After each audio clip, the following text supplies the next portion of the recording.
Hallelujah, praise the Lord, praise the Lord, praise the Lord. கர்த்தருடைய நாமத்துக்கு மகிமை உண்டாவதாக.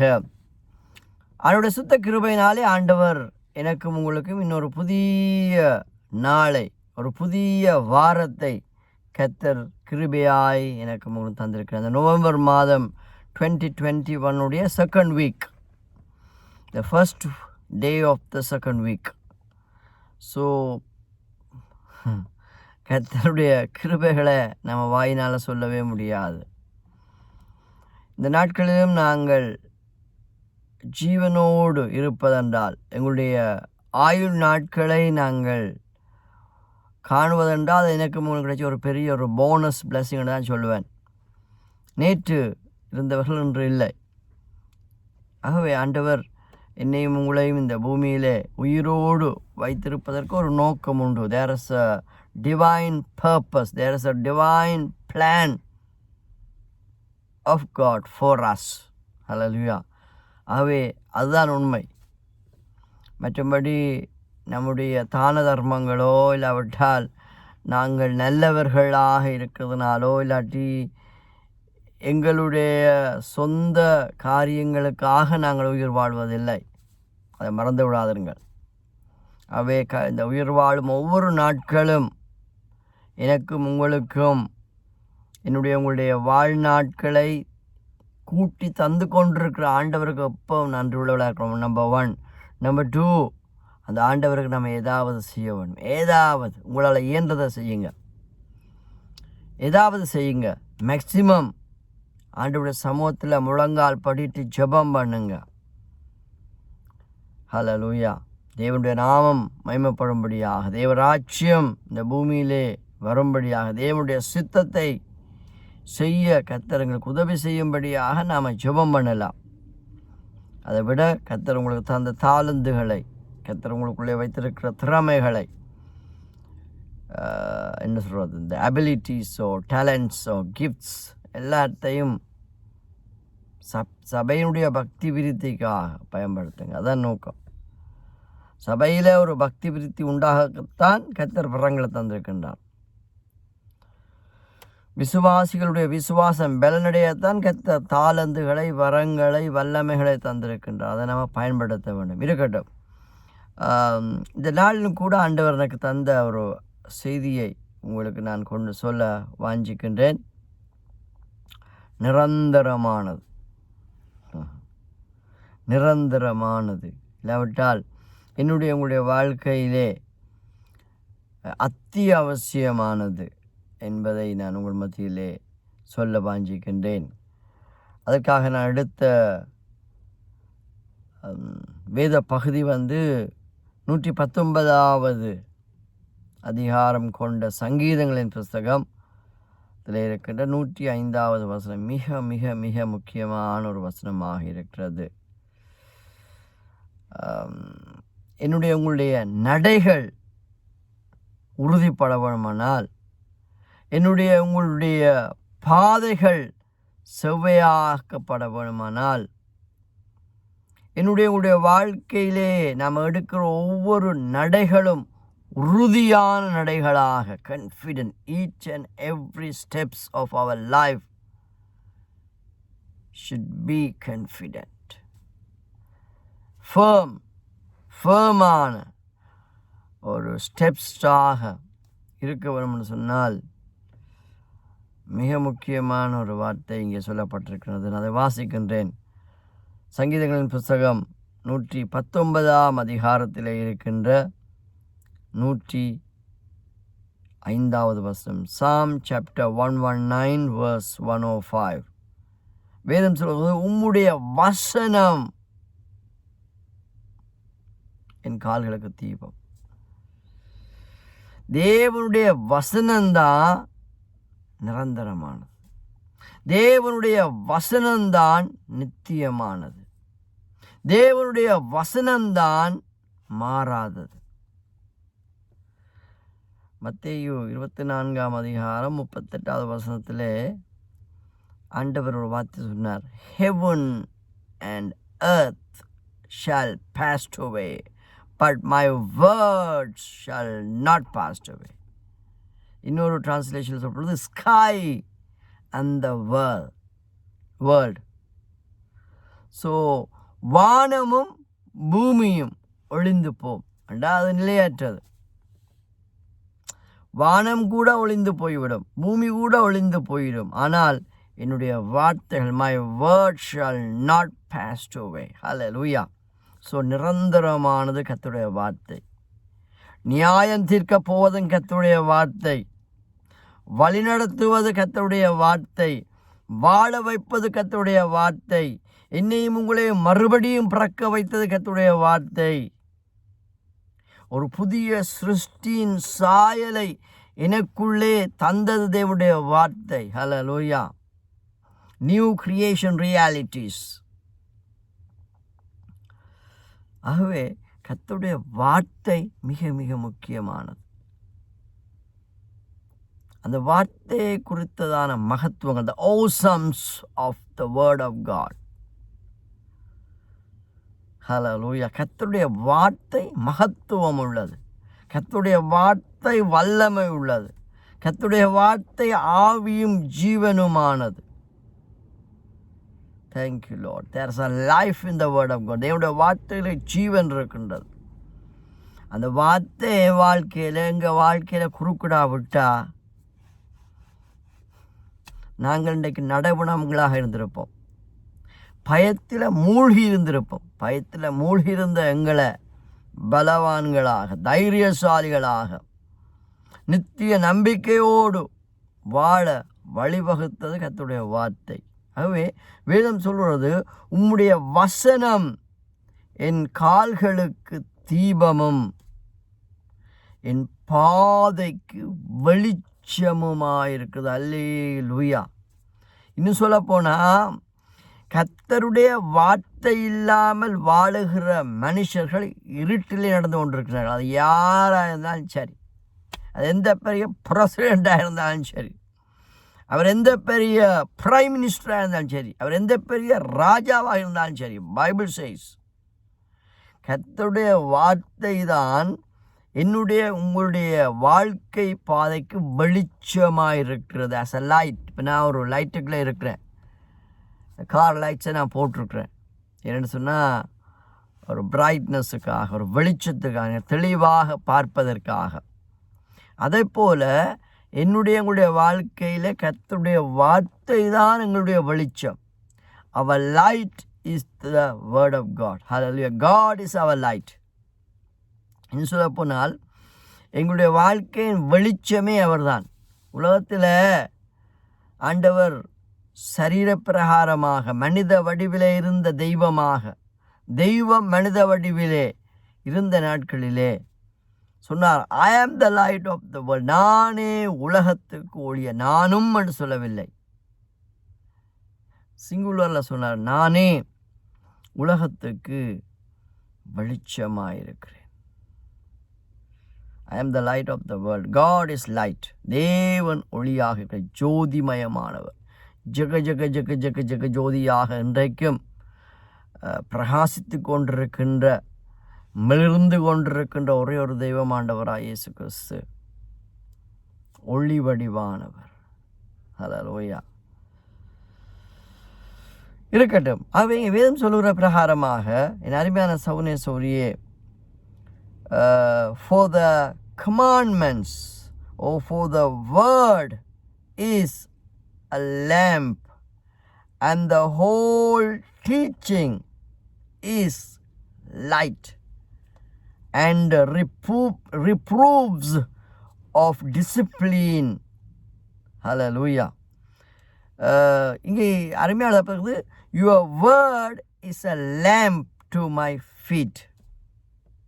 உங்களுடைய பாதைக்கு, உங்களுடைய பாதங்களுக்கு, என் அருமையான சௌனேஸ்வரி, கர்த்தருடைய வார்த்தை ஒரு லேம்பாக, ஒரு விளக்காக இருக்கின்றது. And light to my path. ஊரில் நான் சிறுவனாக இருந்தபோது, பல ஆண்டுகளுக்கு முன்பதாக, நாங்கள் ஒரு இடத்துலேருந்து இன்னொரு இடத்துக்கு போவதற்கு எங்களுடைய கையில் ஒரு லாம்பை கொண்டு போவோம். லாம்புன்னு. ஸோ என்ன செய்வோம், அந்த லாம்பை கையில் பிடிப்போம். அதே நேரத்தில் அந்த லேம்பை எங்களுடைய பாதத்துக்கு கிட்ட, எங்களுடைய காலுக்கு கிட்ட தான் நாங்கள் பிடிச்சு கொண்டு போவோம். என்ன சொன்னால், அந்த லேம்பிலிருந்து வருகின்ற வெளிச்சம் இருளை அங்கே அகற்றி போடுகின்றது. அதே போல் கர்த்தருடைய வார்த்தையை நம்ம பிடிச்சு கொண்டு நடந்தால் தான் இடராமல் இருப்போம். கர்த்தருடைய வார்த்தையை பிடித்து, கர்த்தருடைய வார்த்தையாகிய அந்த விளக்கை, கர்த்தருடைய வார்த்தையாகிய அந்த வசனமாகிய அந்த தீபத்தை நாங்கள் பிடிக்காமல் நடந்தால் விழுந்து போவோம். ஆகவே அருமையான சௌனேஸ்வரியே, இன்றைக்கு உங்களுடைய வாழ்க்கை நம்ம எதை பிடிச்சு வச்சிருக்கிறோம்? கர்த்தருடைய வார்த்தை நம்முடைய வாழ்க்கையில் இருக்கா? அடிக்கடி சொல்வதுண்டு, வார்த்தை நிரம்பின வாழ்க்கை வல்லமை உள்ள வாழ்க்கை. The wordful life is a powerful life. ஆப்போசிட்டாக சொல்ல போனால், ரிவர்ஸில் போனால், birdless life is a powerless life. இன்றைக்கு என்னுடைய வாழ்க்கையில் இருக்கிற பவர் எது? பணம் என்கின்ற பவரில் இருக்கிறோமா? செல்வாக்கு என்கின்ற பவரில் இருக்கிறோமா? செழிப்பு என்கின்ற பவரில் இருக்கிறோமோ? எல்லாம் ஒரு நாளைக்கு அழிஞ்சுப்போம், நாசமாக போ. நான் சபிக்கே இல்லை, உண்மையை சொல்கிறேன், நிஜத்தை சொல்கிறபடினால என்னில் கோபிச்சு கொள்ளாங்க. எல்லாமே ஒரு நாளைக்கு குட் ஃபார் நத்திங்.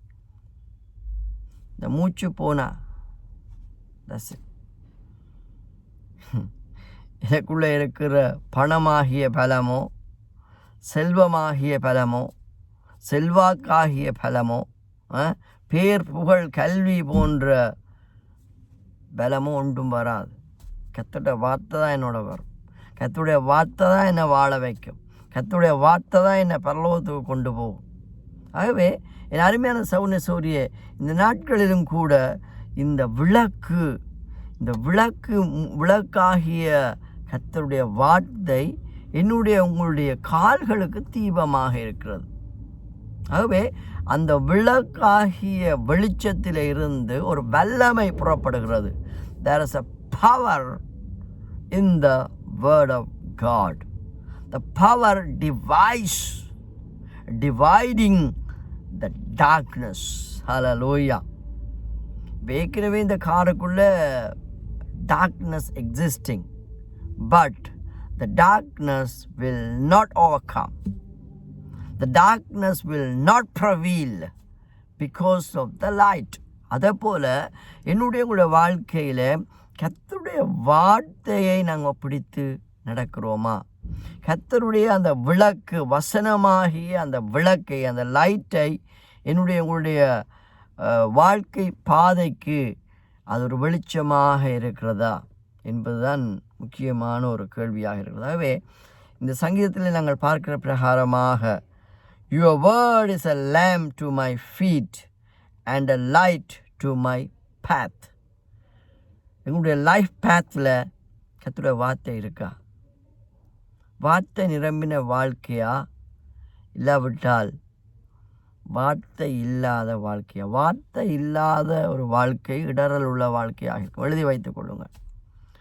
வார்த்தை நிரம்பின வாழ்க்கை ஒரு ஸ்திரமான, குழப்பமில்லாத, குழப்பத்தின் மத்தியிலும் தெளிவான ஒரு வாழ்க்கையாக இருக்கும்.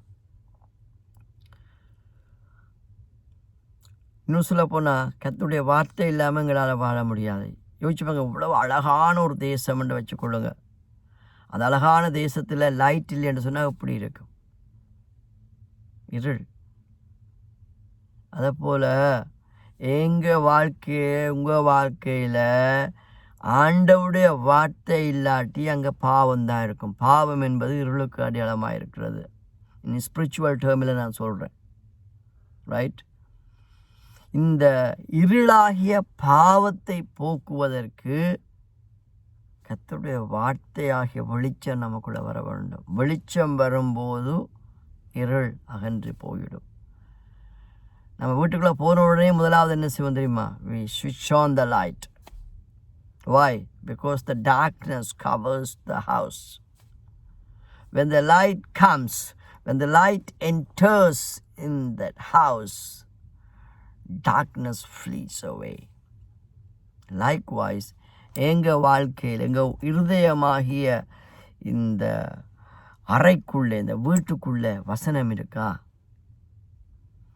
வசனம் இருக்கா? வேர்டு இருக்கா? இல்லாட்டி வேர்ல்டு இருக்கா? வேர்ல்ட் வேர்டு, வேர்ல்ட் ஓ வேர்டு. வேர்ல்டு இருக்கும் என்று சொன்னால் I assure you, I guarantee to you, full of darkness. You are living in a darkness because there is no word of God. If there is a word of God, there shouldn't be a dark. Even though the darkness is existing, but the darkness shall not overcome the light, shall not prevail the light, because there is a power in the word of God. ஆகவே வார்த்தை என்னுடைய வாழ்க்கையிலே முக்கியமாகிறது. இன்னொரு காரியத்தை நான் சொல்லி முடிச்சு விட்றேன். 2 பகுதிகள் இருக்கிறது. வார்த்தையை ஹெட் நாலேஜுக்குள்ளே அறிஞ்சால் போதாது. remember the word. We don't need the head knowledge puffed up. எனக்கு வசனம் தெரியும். Who cares? பிசாசுக்கு முன்ன விட வசனம் தெரியும். பெரிய வித்தியாசம் என்ன தெரியுமா? ஒரே காலத்தை நான் முடிக்க விரும்புகிறேன். ஆண்டவர் 40 நாட்கள் உபவாசம் பண்ணி முடித்த பின்புக்கு வனாந்தரத்தில் பிசாசினாலே சோதிக்கப்படும்படி மத்தேயு 3ஆம் அதிகாரங்களை வாசித்து பார்த்தா தெரியும். அந்த 3-4 அதிகாரங்களை நீங்கள் வாசித்து பாருங்கள். அந்த முற்பகுதியில் பிசாசு போய் பாருங்க, பிசாசும் வேர்டை தான் கோட் பண்ணுறான். நீ தேவனுடைய குமாரனே ஆனால், if you are a son of God. அதுக்கு பின்பதாக 91வது சங்கீதத்தை கோட் பண்ணுறான். பிசாசும் வசனம் பேசும். இன்றைக்கு வசனம் பேசுகிற எல்லாருமே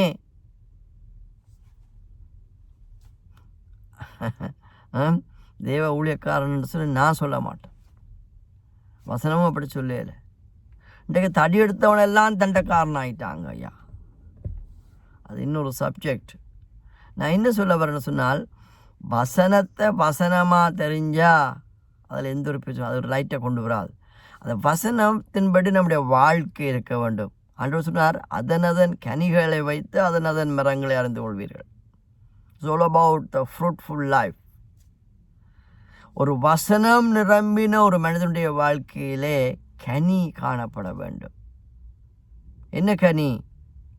the fruit of love, the fruit of peace, the fruit of forgiveness, the fruit of tolerance, the fruit of self-control, the fruit of meekness, the fruit of gentle. சொல்லிட்டே போகலாம். கலாத்தியர் 5ஆம் அதிகாரத்தை வாசிச்சு பாருங்க. ஆகவே பிசாசுக்கும் எங்களுக்கும் இடையிலே ஒரே ஒரு வசனம், ஒரே ஒரு வித்தியாசம் என்று சொன்னால், பிசாசுக்கு வசனம் எல்லாம் தெரியும். ஆண்டவரோடு இருந்தவன். he was with God. இன்னும் சொல்ல போனால் ஆண்டவரை கிட்டே இருந்தவன். he was an in charge for worship. பிசாசு வர்ஷிப்புக்கு இன்சார்ஜாக இருந்த ஆள். ஆகவே ஆண்டவர்கிட்ட வசனம் தெரியும். வசனம் தெரிஞ்சால் மாத்திரம் போதாது. அந்த வசனம் நம்முடைய வாழ்க்கையில் அனுபவமாக வேண்டும். வசனத்தை நாம் அபியாசப்படுத்த வேண்டும். we need to put it in practice. Hallelujah. It's all about an action. தேவன் அன்பாகவே இருக்கிறார் என்று சொன்னால் மாத்திரம் போதாது. அந்த அன்பை நாம் மற்றொரு காட்டுறோமா? ஹல்லேலூயா. சொல்லிட்டே போகலாம். அது டீப்பான ஸ்டடி. நான் அதை முடிக்க விரும்புகின்றேன். அதே வேளையில் நீதிமொழிகள், Proverbs chapter 6 verse 23 says that, என்ன? கட்டளையே விளக்கு. ஹல்லேலூயா. வேதமே வெளிச்சம். ஆமென். ஹல்லேலூயா. கட்டளையே விளக்கு, வேதமே வெளிச்சம். பரிசுத்த வேதமே வெளிச்சம். வேறு எதுவுமே வெளிச்சம் கிடையாது. அதை நான் வாசிக்கிறேன். For the commandment is a lamp. கர்த்தர் பல கட்டளைகளை நமக்கு கொடுத்திருக்கின்றார். அறக்கட்டளைகள். அதாவது சில ஆவிக்குரிய நியாயப்பிரமாணமாகிய பல கட்டளை கொடுத்துருக்கின்றார். கட்டளைகள் இருக்கிறது, கற்பனைகள் இருக்கிறது, நியாயப்பிரமாணம் இருக்கிறது. ஆனால் எல்லாவற்றையும் சுருக்கி ஆவிக்குரிய ஒரு நியாயப்பிரமாணமாகிய அன்பின் கட்டளையை கொடுத்துட்டார். The commandment of love. அந்த அன்பின் கட்டளைகளை எல்லா கட்டளையும் அடக்கிட்டார். ஆகவே அந்த கட்டளை அன்பாகிய நியாயப்பிரமாணமாகிய அன்பின் கட்டளை விளக்காக இருக்கிறது. For the lamp, for the commandments is a lamp, and the whole teaching is a light. Hallelujah. Teaching is very, very important. The teaching is like a light, like a brightness, like a shine. அப்படி இன்றைக்கு என்ன நீங்கள் தெளிவாக பார்க்குறீங்களோ அதுக்கு காரணம் இந்த வெளிச்சம். அதே போல தான் டீச்சிங், கிறிஸ்துவனுடைய அந்த போதனைகளை நாம் அறிய அறிய அறிய அறிய இருள் நம்ம விட்டு நீங்கி போயிடும், வெளிச்சம் வந்துடும். அல்லேலூயா. அதுக்கு பிறகு ஆண்டவர் சொல்லுகிறார், போதக சிச்சையே ஜீவ வழி. போதக சிச்சையே ஜீவ வழி. இதை சொல்லி நான் முடிக்கிறேன். And reproofs of discipline are the way of life. இன்றைக்கு அநேகர் இந்த சிச்சிப்பை விரும்புகிறதே கிடையாது. சிச்சிச்சா சபையை விட்டு ஓடிடுவாங்க, பிரிச்சுட்டு போயிடுவாங்க. ஒரு சில வேளைகளில் நம்ம கண்டிக்கும் போது, சரியோ பிழையோ நம்ம கண்டிக்கும் போது, திருத்தும் போது, சத்தியத்தின்படி அதை பிழை என்று சொல்லும்போது இடரல் அறையிடுறாங்க. அவனுக்கு ஜீவனுடைய வழியில் போக விருப்பம் இல்லை. வேதம் தெளிவாக சொல்லுகிறது என்ன? போதக சிச்சையே ஜீவ வழி. அப்போ அந்த ஜீவ வழியை வாழ அவனுக்கு விருப்பம் இல்லை. ஆகவே சபையில் போதகர் செய்திகள் மூலமாக, இல்லாட்டி சபையில் இருக்கின்ற தலைவர்கள் ஒரு சில காரியங்களை கண்டிக்கும் போது இடர் அடையக்கூடாது, குழப்பக்கூடாது, குழம்பவும் கூடாது, சபையை குழப்பவும் கூடாது. சபையை குழப்பினா அவனோட வாழ்க்கையை கர்த்தர் குழப்பம். எழுதி வைத்துக்கொள். Who are you to bring confusion in the church? Resolve பண்ணுறதுக்கு உனக்கு என்ன ரைட்ஸ் இருக்குது? Who are you? கர்த்தர் தன்னுடைய சுய ரத்தத்தை சம்பாதித்து, தன்னுடைய ரத்தத்தை சிந்தி சம்பாதித்த சபையை யாரும் உரிமை கொண்டாட முடியாது. சபைக்கு தலைவர் ஆண்டவர். Church belongs to Christ. Hallelujah. He is the leader. He is the chief pastor. He is in charge. So who are you to bring conflict in the church? இன்றைக்கு அநேக இடங்களில் தைரியமாக அனுபவத்தில் கூட நான் சொல்லுவேன், போதக சிச்சை.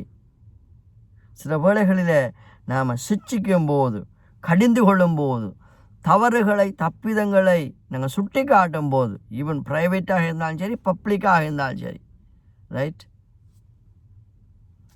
அதை நீ வெறுத்தி என்று சொன்னால், போதக சிச்சையை வெறுத்தா நீ ஜீவ வழியை வெறுக்கணும். மனம் திரும்பும். நான் மனம் திரும்பணும். God is calling to repent. It's a permanent call. எப்போவுமே ஆண்டவர் ஒரு மனம் திரும்புதலுக்கு என்னையும் உங்களையும் அழைக்கிறார். ஆகவே இந்த அருமையான நாளிலும் கூட கர்த்தருடைய வார்த்தைகளே, கர்த்தருடைய கட்டளைகளே எனக்கும் உங்களுக்கும் விளக்காக இருக்கிறது. அதே வேளையிலே வேதமே வெளிச்சம், போதக சிச்சையே ஜீவ வழி என்று எழுதியிருக்கிற பிரகாரமாக ஆண்டவருடைய வார்த்தைக்குன்படி வாழ எங்களை ஒப்பு கொடுப்போம்.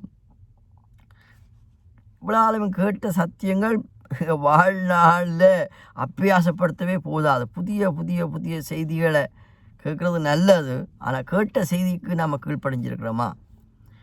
கேட்ட செய்தியின்படி எங்கள் வாழ்க்கையை நாங்கள் அமைச்சிருக்கிறோமா?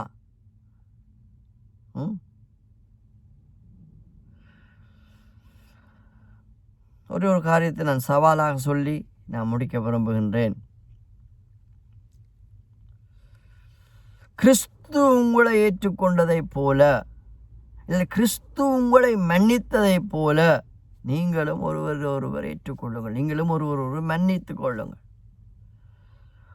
பிதா பூரண சற்குணராயிருக்கிறது போல நீங்களும் பூரண சற்குணராயிருங்கள். அன்பிலே பூரணப்பட்டிருங்கள். அந்த என்ன அர்த்தம்னு சொன்னால், நாம் மற்றவர்களை மன்னிச்சு கொண்டே இருக்கணும். Keep on forgiving.